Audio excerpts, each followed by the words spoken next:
이번 시간은 부동산 펀드 투자 리스크 세 번째 강의죠. 부동산 펀드. 여기에서는 몇 문제가 나오느냐 중요합니다. 7문제. 즉 앞부분에 반, 뒷부분에 반 15문제 반이 나옵니다.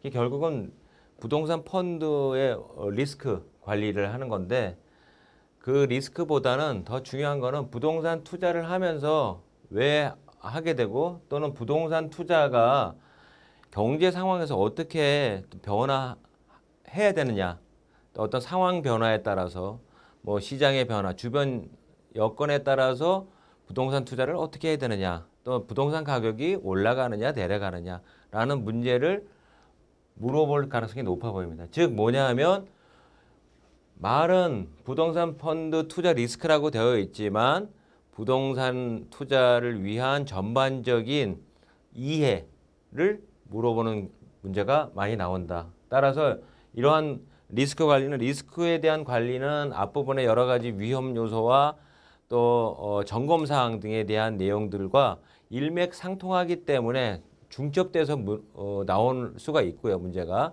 그리고 나머지는 부동산 투자를 하기 위한 전반적인 경제 상황과 부동산과의 상관관계 이런 거를 물어본다라고 이렇게 생각을 하시면 됩니다. 따라서 이번 강의는 부동산 전반적인 특징에 대해서 알아야 되는 거다 얘기고요.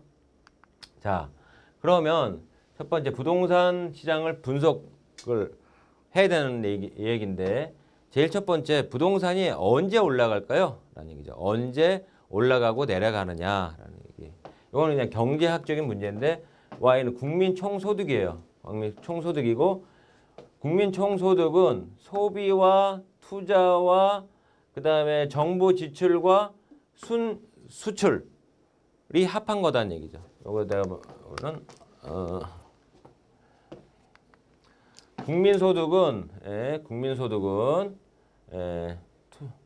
소비와 투자와 정부 지출과 그다음에 수출을 합한 것이 국민소득인데 자 그렇다면 국민소득이 올라갈 때 어떻게 되느냐? 즉 소비가 증가하면 국민소득이 올라가겠죠. 그런 국민소득이 올라가는 상황에서 소비가 증가하면 부동산은 어떤 영향을 가지겠느냐 또는 어떤 분야에서 부동산이 화랑이 되겠느냐라는 얘기죠. 소비가 증가했어요. 그러면 창고가 필요하고 가게가 필요하겠죠. 그 물건을 만드는 그런 부동산이 필요하단 말이야. 따라서 백화점 부지나 시장 부지, 상가 부지 등이 많이 올라갈 거다라는 얘기죠. 기본적인 내용들을 배우는 거예요. 지금 이 부동산에 대해서는. 그러니까 소비가 증가하면은 도소매형 부동산과 관련돼서 긍정적으로 움직인다. 또는 소비가 떨어지면 어떻게 해? 그런 데 있는 것들이 더 나빠지겠죠. 가격에 대한 수요가 떨어질 거 아니야. 떨어지니까 그런 부동산과 관련돼서는 가격이 좋지 않을 거다. 따라서 투자하면 안 되겠죠. 그러니까 투자할 거냐 안 할 거냐를 결정하는데 이런 국민소득과 관련된 여러 가지 변수들이 있는데 그 변수들을 가지고 내가 부동산을 분석을 해라는 얘기죠. 따라서 여기 부동산 시장의 분석은 각각의 항목으로 구분해서 거기에 맞은 장단점 있는 것들을 찾아낼 수가 있다는 얘기예요. 자, 투자가 증가했다. 투자가 증가하면 뭐가 들어갈까요? 산업용 부동산, 즉 공장 부지라 뭐 이런 것들이 많이 들어가겠죠. 또 뭐냐?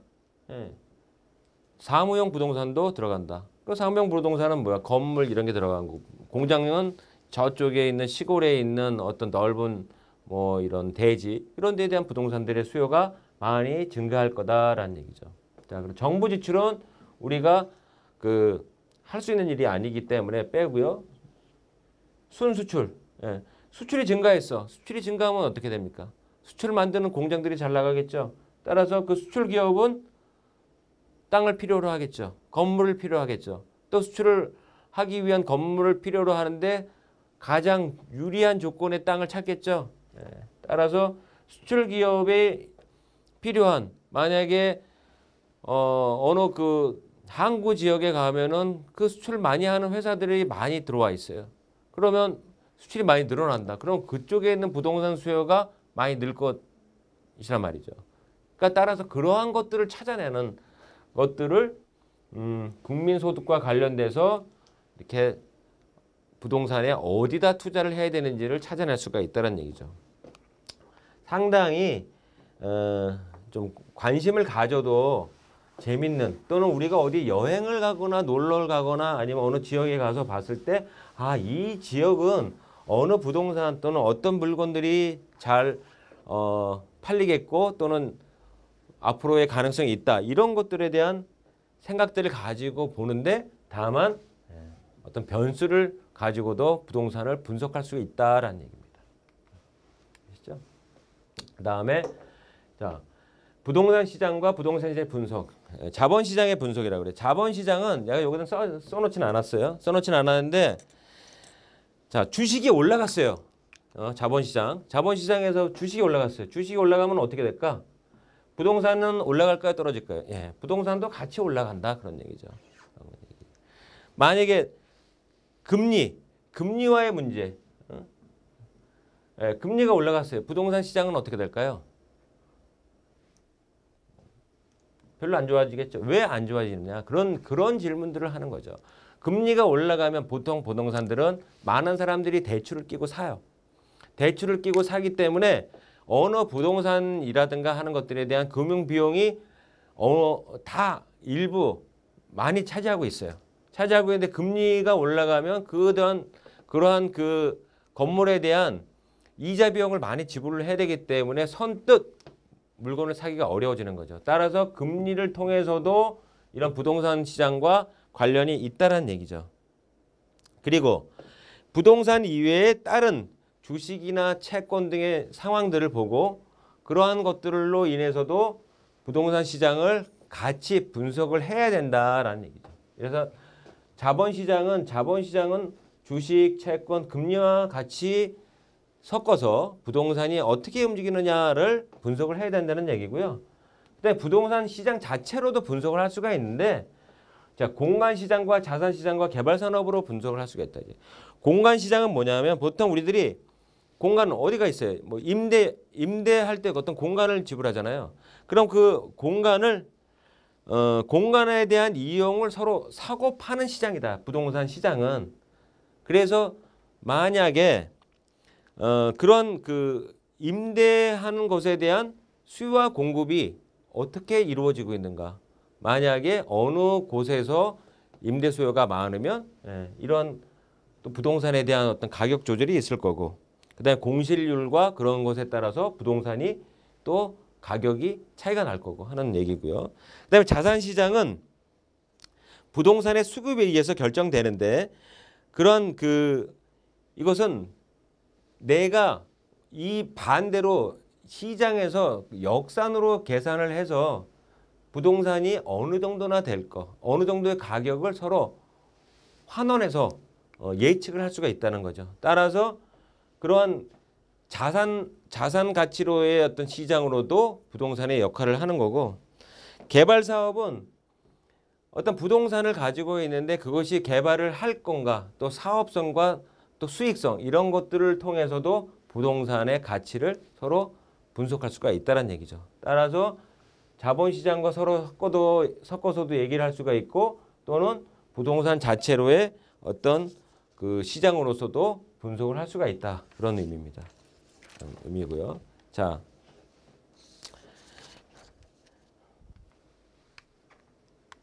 부동산 시장에 영향을 미치는 요인, 이게 다 결국은 뭐냐면 언제 부동산이 좋아지고 나빠지느냐, 어떻게 해서 어떤 요인이 있으면 나빠지고 좋아지는 얘기고요. 거시적인 경제. 자, 거시경제라고 얘기하면 제일 처음에 경제성장률, 이런 거는 거의 어떤 고등학교 문제라고 볼 수가 있죠. 고등학교 경제 문제입니다. 경제성장률이 좋아졌어요. 자, 언제 우리나라 부동산 가격이 많이 올랐을까요? 경제성장률이 높아지는 1970년대, 80년대, 그때 급격하게 부동산 가격이 상승하였다. 그래서 경제성장률이 높아지면 부동산 가격이 높아진다라는 얘기고요.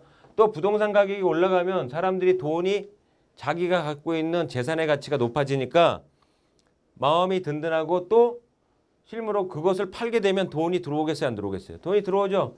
돈이 들어오니까 그 돈을 가지고 씁니다. 돈을 써요.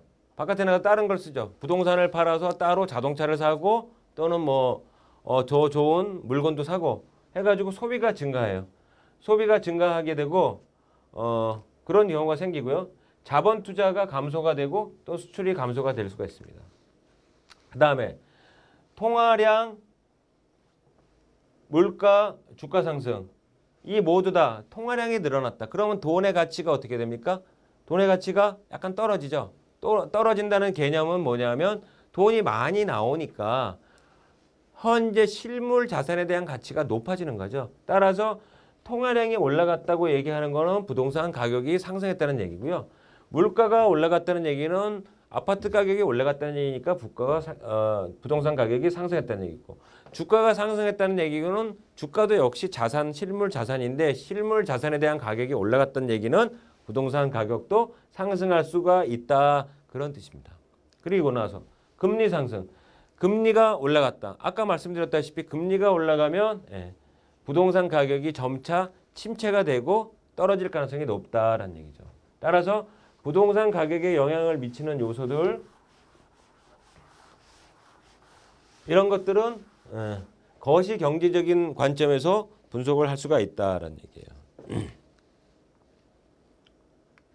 자, 그 다음에는 부동산 경기 변동의 대국면. 자, 경기 변동은 어떻게 됐냐면 회복 국면, 호황, 후퇴, 불황 이렇게 돼 있어요. 항상 사이클을 그리죠. 이렇게 회복이 되고 호황이 됐다가 후퇴가 되고 이건 불황이 돼요. 불황이고 여기가 초호황이에요. 그런데 경기는 이렇게 사이클을 그리면서 움직이는데 역시 마찬가지로 부동산도 이런 사이클을 그리면서 움직인다라는 얘기고요. 부동산이 회복될 때는 어떻게 돼? 여기 거래량이 조금씩 늘어나요. 늘어나고 그 다음에 공실률이 감소가 되고 일부 지역의 시장 분위기가 개선이 되고 그다음에 이때 저금리를 이용해서 부동산 투자를 시작을 하게 되는 거죠. 근데 호황기에는 어떻게 됐어요? 호황기에는 건축 허가 신청이 급증이 되고요. 부동산 거래가 상승하고 그 다음에 매도하는 사람이 우위를 점해요. 아, 나 안 팔아 이런 뜻이고요. 그 다음에 후퇴가 됩니다. 이럴 때는 점점점 부동산 가격이 떨어지기 시작하는데 공실률이 증가하고 매수인들이 우위를 점하죠. 매수인들이 우위를 점한 건 좀 더 깎아줘, 좀 더 싸게 해 이런 뜻이고요. 불황이 돼요. 불황이 되면 건축 허가가 급감하고 그다음에 부동산 가격이 하락하고 금리가 상승하고 이때도 역시 매수인이 우위를 점하게 되는 거죠. 자, 이런 것이 이제 부동산 4개 국면이고요. 다른 경기 변동과의 관계는 뭐냐면 일반 경기 변동에 비해서 다른 경기에 비해서 부동산은 동행 또는 후행한다. 동행. 동행이고 후행이다라는 얘기죠. 일반 경기와 후행인데 일반 경기와는 동행과 후행인데 주식시장과는 어떻게 돼 있어요? 주식시장에서는 후행한다. 그러니까 즉 주식이 먼저 움직이면 그 다음에 부동산이 움직인다, 그런 뜻이에요. 그러니까 다른 경기와도 상관이 있다는 얘기고요. 자,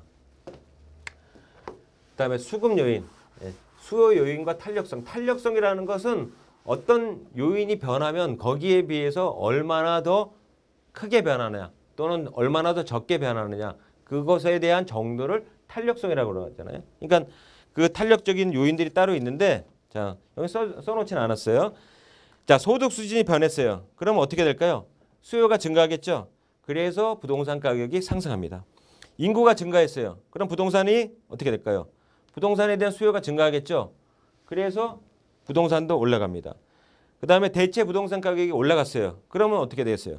대체 부동산 가격이 올라갔으니까 내가 갖고 있는 수요가 더 필요하겠죠. 그 반대로 할 수 있는데 오히려 그 가격이 올라갔으니까 내 것도 역시 올라갈 가능성이 높다는 얘기고요. 소비자 기호가 올라갔어요. 소비자 기호가 좋아졌어요. 그러면 그것도 수요가 증가해서 부동산 가격이 올라갈 거고. 그다음에 대출 정책을 썼어요. 막 빌려줍니다. 정부에서 막 빌려줘요. 그럼 부동산 그 돈 가지고 살 수가 있겠죠. 그런 뜻이고요. 그 다음에 부동산 가격이 올라간다라는 그런 기대를 갖고 있어요. 그러면 역시 수요가 증가할 거고 금리가 올라갔어요. 그러면 어떻게 돼요? 금리가 올라가면 수요가 감소해서 부동산 가격이 떨어진다. 그 수요가 감소한다. 그래서 그런 수요의 요인과 부동산 가격의 어떤 그 탄력성을 나오는 거고 그 책에 다 나와 있어요. 그리고 공급 요인도 마찬가지예요. 공급 요인은 부동산 가격이 있고 부동산 가격이 올라갔어요. 그러면 어떻게 될까요? 부동산 가격이 올라가니까 나는 부동산을 많이 만들어. 예, 그래서 그 공급 요인이 돼가지고 부동산 가격에 어떤 효과, 플러스적인 효과를 보이고 기술 수준이 좋아졌어요. 그럼 조금 더 좋은 물건을 잘 만들 수가 있겠죠. 그래서 그것도 역시 플러스적인 효과가 있고 부동산 가격이 상승을 해요. 그러면 나도 부동산으로 해서 돈을 벌 수 있겠다. 이런 사람들이 많이 생긴단 말이에요. 그래서 그것도 역시 플러스적인 요인이 생기고 공급자 수가 증가했어요. 그것도 역시 공급이 증가하기 때문에 공급에 플러스 요인이 생기고 건설 비용이 올라갔어요. 그러면 난 건설 비용이 많이 들어갔으니까 공급을 약간 줄이겠죠. 따라서 공급 요인과 부동산 가격의 탄력성은 그런 것들이 있다는 얘기고. 그 다음에 부동산 시장의 특성, 요건 네 가지가 있어요. 고정성, 비동질성, 비동질성, 그리고 비공개성, 그 다음에 고비용성. 자, 부동산 가격의 부동산 시장의 특징인데 고정성, 이거는 뭐 땅에 붙어 있으니까 또 수요자 공급자가 한정이 되어 있어요. 그다음에 비동질성, 이거는 A 똑같은 건물이라도 A와 B 거의 다 비슷하게 지었지만 조금씩 달라요. 다르고 또 똑같이 만들어서 표준화돼서 만들기가 어려워요. 그런 것이 비동질성이고요. 비공개성은 내가 주식 건물을 얼마에 팔았는지 어떻게 수익이 나는지 서로 잘 공개를 하지 않아요. 그래서 비공개성이고 고비용성은 다른 거래에 비해서 세금이나 비용들이 많이 들어가요. 그래서 고비용성. 왜 이런 네 가지를 썼냐면 이렇게 네 가지가 나온 것들은 항상 질문하기가 좋다. 그래서 이런 거는 시험에 내기 좋은 1번서부터 4번까지 들어가 있는 그런 문제들은 항상 시험에 내기 좋으니까 이런 것들은 단어적으로 외워둬야 된다는 얘기죠. 자, 부동산의 정책. 자, 정부가 부동산에 개입을 합니다. 왜 개입을 할까요? 그거는 시장 가격이 잘못됐거나 또는 계층 간의 부동산 가격으로 인해서 계층 간의 불협화음이 커지거나 또는 부동산 시장이 붕괴되었거나 하는 그런 것들 때문에 정부가 개입을 한다는 거고요. 그래서 정부는 정책을 바꿨어요. 정책을 냈는 공급 정책과 정부는 정책을 냅니다. 어떻게 내냐? 수요 정책과 공급 정책과 가격 정책, 조세 정책. 그 네 가지를 냅니다. 자, 보면 죄송합니다. 자, 정부가 시장의 어떤 가격이 흔들렸을 때 그러한 것들로 정책을 내는데 그 정책은 첫 번째 수요 정책입니다. 수요 정책. 자, 수요 정책은 뭐냐? 대출을 규제해. 대출을 좁게줘. 좁게주면 돈이 내가 투자할 수 있는 사람들이 적어지는 거죠. Loan to value ratio. 그 다음에 debt to income. 그렇게 되는 거죠. 요거는 뭐냐면 자산 가치에 대해서 어느 정도 빌려줄 수 있나. 요거는 소득에 의해서 어느 정도 빌려줄 수 있다는 거죠. 즉 건물에 대해서 내가 니네 건물이 10억이니까 대출은 30%로 한다라고 하는 거를 10억짜리는 10%로 한다라고 줄일 수가 있는 거죠. 그러면 10억짜리를 사는데 그 전에는 7억만 가지고 집을 살 수가 있었지만 지금은 10%로 줄인다면은 10억 건물을 살려면 9억의 현금을 가지고 있어야만 사는 거죠. 그러니까 loan to value ratio예요.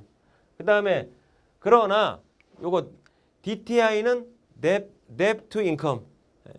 소득에 대해서 네가 어느 정도 대출을 해줄 거냐. 내가 만약에 1,000만 원을 받고 있는 사람은 30%까지 해준다. 그러면 300만 원을 대출을 받을 수가 있는데 그거를 니네가 10%만 대출해 주겠다 그러면 100만 원밖에 못 받는 거죠.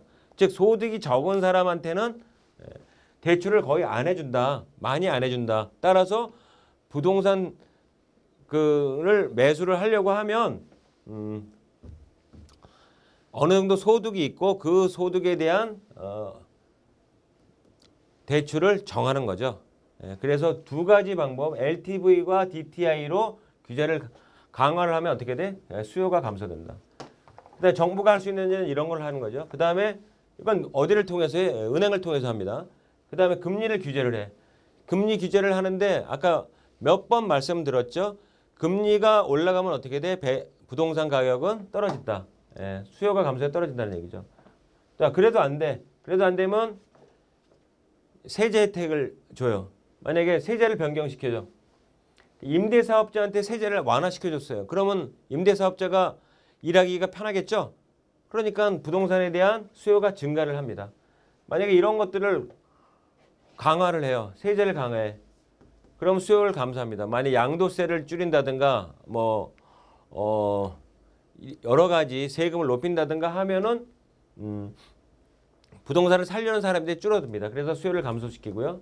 자, 다른 방법으로 소득공제. 주택담보대출을 위해서 소득공제를 하면 그 조금 수요가 적은 사람들, 적은 서민들을 위한 대책을 세우면 어떻게 돼? 주택을 소득공제를 해주면 그 돈을 가지고도 조금 마음 편하게 집을 살 수 있겠죠. 그런 의미고요. 그다음에 임대료를 보조해줘. 임대료를 보조해주면 임대료를 그 임대 수요를 촉진할 수가 있죠. 자, 따라서 이렇게 정부가 하는 방법 수요 정책 몇 가지를 얘기를 했는데 이런 내용들은 기본적인 상식이고요. 여기서 시험 문제 나올 수 있는 건 뭐야? 수요 정책 중에는 뭐뭐가 있느냐 이런 거예요. 뭐뭐가 있느냐 이렇게. 수요 정책 중에는 대출 규제가 있고 금리 규제가 있고 세제 변경이 있고 소득 공제가 있고 임대료 보조가 있다라는 사실을 질문할 가능성이 높아요.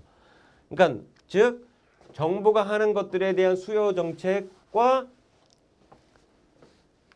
공급 정책과 가격 정책과 뭐 이런 것들에 대한 구분을 할 줄 알아야 된다는 거고. 자, 그러면 공급 정책은 뭐냐? 지역지구제, 택지공급제도, 그린벨트제도, 도심재생사업. 이것들은 뭐냐면 전부 다 공급 정책이다. 공급 정책은 뭡니까? 부동산을 막 푸는 거죠. 또는 또 줄이는 거죠. 자, 지역지구제를 하면 규제를 완화시켜줬어요. 그러면 어떻게 돼?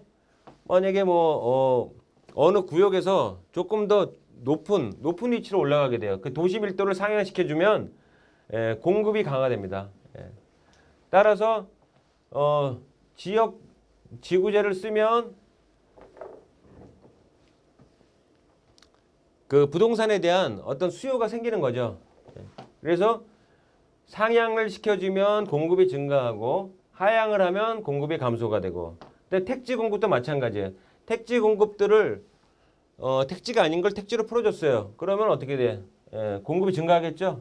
그린벨트 제도도 마찬가지입니다. 그린벨트 제도를 완화시켜줬어요. 그러면 그 땅이 많이 늘어나겠죠.